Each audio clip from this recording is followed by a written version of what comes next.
Alright, welcome to episode 35. This is the Saints Row series by THQ. This is Saints Row 2, what you're looking at. And where we're about to go, there are no roads. Until we land. Alright, Saints Row, basically a cartoony mock of GTA. Open sandbox game with a, can I say ghetto theme? Would that be correct? Urban? Urban theme? Ghetto? Definitely plays into some stereotypes. Okay, urban theme. Let's go with urban. I don't want to say ghetto because I don't want to, I don't want to go down that road. So it's an urban theme. Stereotypes of all races. It doesn't pinpoint or pick on any in particular one. It picks on everyone, kind of like Mine and Mencia. So it portrays all the stereotypes. Basically, like GTA, you play as one character doing mission-based things. You're helping out different factions, different races in this game. Basically, you're trying to build up your gang and your territory, trying to get respect back.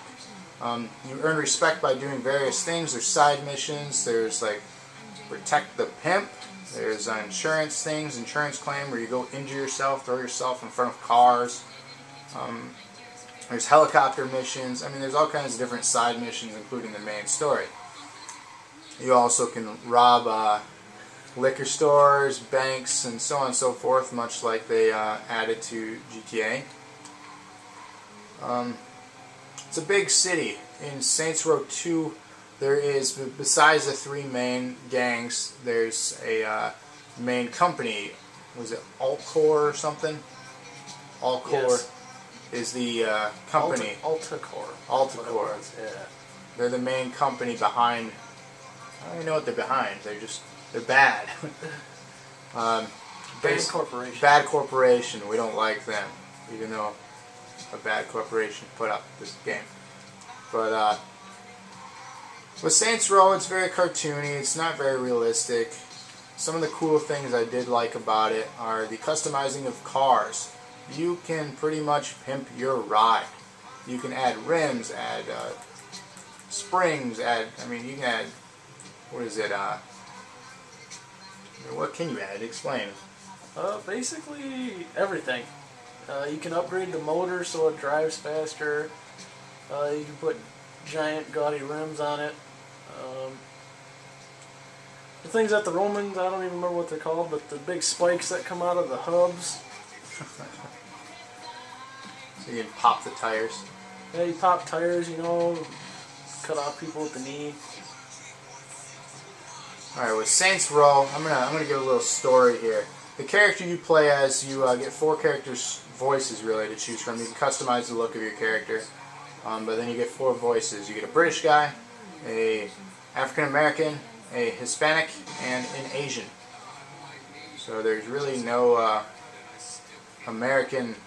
white American stereotype voice. So it gives you the other stereotypes. And you can customize the character, you can try to make them look like you can try not to. Basically, the story of the first one, you meet this gang, you hook up with them, try to gain respect, you earn your right to, roll with them, and you do missions. Towards the end, you end up going to jail. That's where number 2 picks up. You break out of jail, and things have changed in the city, so you have to build back up your gang. People, have died, people have left, things have happened. So you build up your gang, and then, you take down the rival gangs, and then you fight the corporation, the evil corporation. That's the main story. There's cutscenes, just like GTA. There's lots of, things to do. Do you think the story is well written? For what it is, it's not bad. It's probably not going to win any awards for story. My take on it was it's if you get tired of how serious GTA can be sometimes, it's a good diversion. Okay, so this is like the comic relief, just like a fun sandbox game. Now, we've seen a lot of sandbox games out there. We've seen GTA, we've seen Saints Row, we've seen Crackdown. It's a nice front wheelie. Stoppy. It's cool. Now, how does this rank? Like, is this roll with the other big dogs of the sandbox games?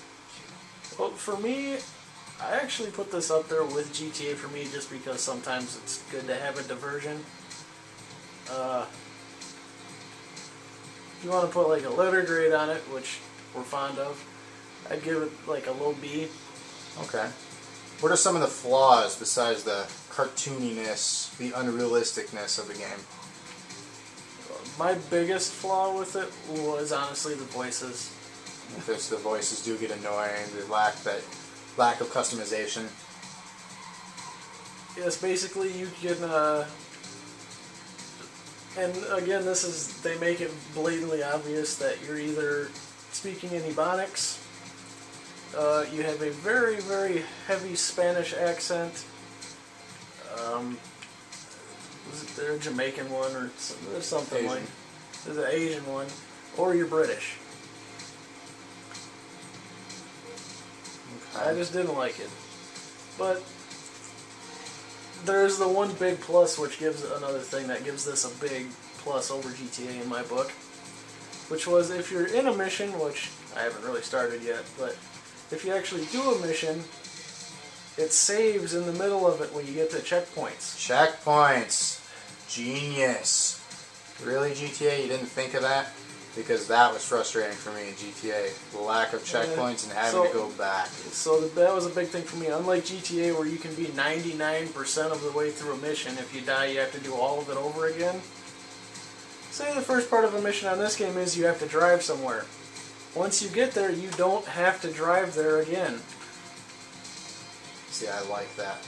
Although they did add that in GTA 4, where you turn on your cell phone, you can go back to mission start. So they did add that. So they fixed the issue with that. What are some? Let's say let's talk about some of the weapons. Obviously, the fun part of the sandbox game is, you know, stealing cars and shooting people in the head. The road rage that you can't have in real life, because everybody knows if you drive on the highways anywhere, you want to pull someone out of the car and mess them up. Let's show them what we can do. Well, here's a shotgun. And they actually try to drive away when you shoot at them in this one. Now, how's the targeting system? Is it really easy to shoot? Basically, just follow the little circle? Basically, where it tells you to aim at, you shoot. And you can piss the cops off like everything. Actually, he's not even mad at me. As I'm shooting people in the head with a shotgun, they don't care. There's people reading a book over there. But, and here's another thing. Now they're all dressed the same. So the variety of character appearances is very lacking too with the city. Look at the two skateboarders, they're dressed identical. Wow. Handgun actually gets a little dot right where you're going to put the bullet. You shot him in the head and he's still walking. There you go. So there you go. If you have a bad day and you want to take out some frustration, pick this game up. What's going to happen? You're going to get arrested by the cops and just hit continue, or they're going to take some fake money away from your character. You shoot out tires like I just did there and launch cars. So there you have it. Let's talk about replayability now with this game. What's the replay value? Well, I don't know if after you beat the story, there's a lot of other little side missions you can keep going. Okay, so there's little things to do.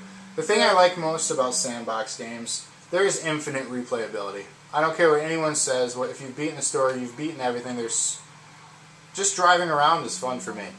Give me an open city and some toys. You can always come back, drive around, and shoot people from a car. Give me some toys, and I'm going to have a blast. Run people off the road in your stolen cop car. And with this game, the online allows you to have someone join your city and play in your save file, so they can actually cause chaos in your city with you. So that's something that you can't do in GTA, is play along with someone. But I definitely recommend Saints Row series. Get Saints Row 2. They just announced 3. I want to thank you again. We're out of time here, but I want to thank you again for watching yet another episode of Box News.